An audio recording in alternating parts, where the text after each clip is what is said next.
સુરતના લિંબાયત વિસ્તારની ઘટના અસામાજિક તત્વો અને બુટલેગરોનો આતંકનો મામલો. લિંબાયત પોલીસે આરોપીઓની શાન ઠેકાણે લાવી.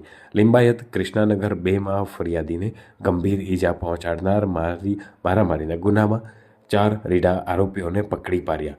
પોલીસે જાહેરમાં તેમનો વરઘોડો કાઢી અને માફી મંગાવી. પોલીસે રવિ ઉર્ફે જોકો ઉર્ફે મનન સિંઘ તેમજ રાજ લોટસ અને કરુણ સોનવાડે તેમજ પ્રકાશ સોનીની ધરપકડ કરી હતી.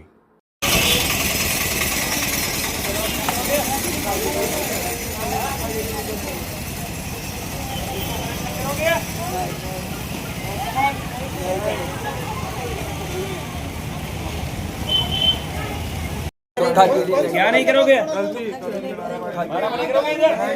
चलाना बस, यहाँ पे कुछ चलाना नहीं है। आगे बता, आगे बता। दूर रहिए सैयद।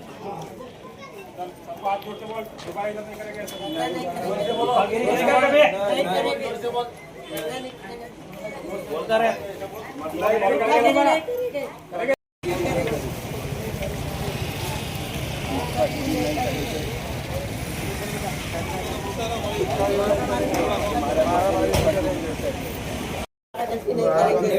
एक साथ बोला था।